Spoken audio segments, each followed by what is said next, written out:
Hello everyone, welcome to my official, real first video for my channel, Rob Stuff and Thanks. I have other videos on the channel, but this is the first time I'm really going to dive into the figures of The Walking Dead. And today we're looking at The Walking Dead Mcfarlane Series 1, 5-inch scale. That includes Rick, Daryl, Zombie Biter, and Zombie Walker. Now, this series came out in 2011, about a year after the first season premiered, and it is still one of the coolest, I think, in the line. Now, are they perfect in terms of likeness and all that? No, by a long shot. Daryl, I don't know, doesn't look like Norman Reedus. I think Andrew Lincoln's figure does look pretty good for what he looked like in season 1, but again, not perfect.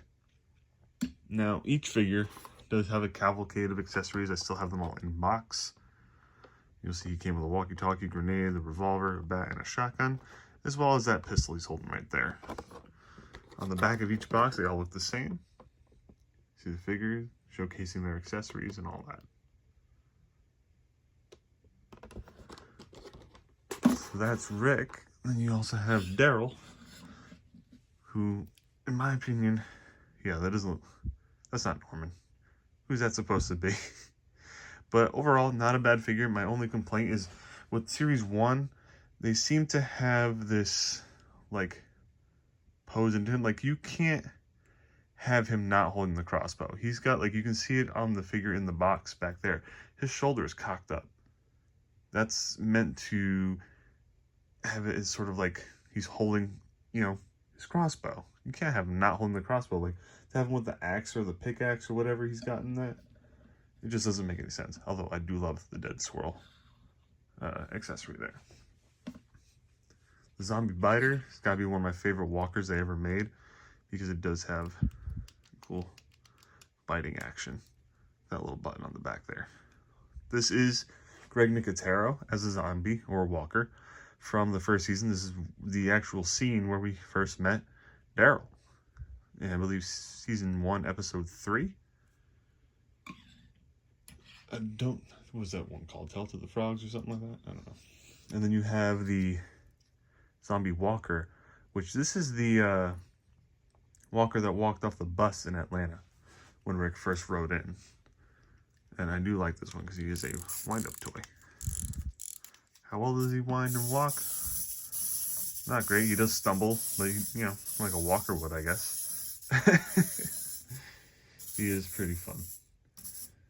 I like the first series. They did have some fun gimmicks with them. They're not perfect, but overall, not bad either.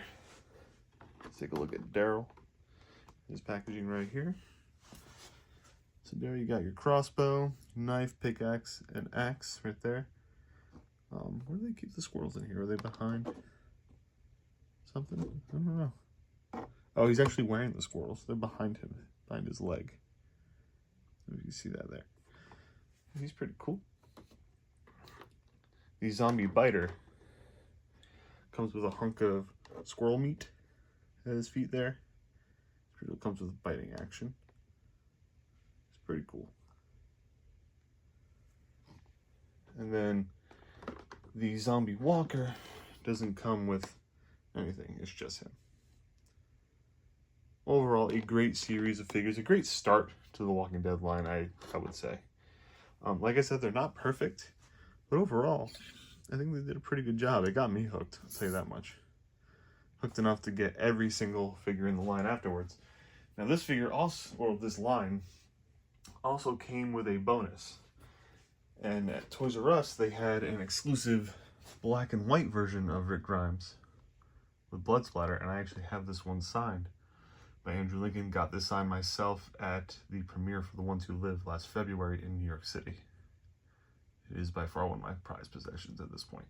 It does come with all the same accessories, but in gray, because he's black and white. This figure not featured on the back of any box. You have to know to find it, or just find it by accident like I did. Way back 2011. I just had some extra cash. I bought the whole series, and I said, there's this extra one that looks pretty cool. Let me pick that one up and leave it in the box, and there you have it. Had it ever since. Alright guys, thank you all so much for watching. If you stuck to the end of this video, I know this is a bit of a clunky way to do this. I'm not great at editing. I'm just getting the start on YouTube. So please bear with me. I hope you enjoy the content. I hope you want to stick around and see more, because we're going to be going into each series when I can. So next will be series 2, and we'll see you next time. Thanks so much for watching, guys.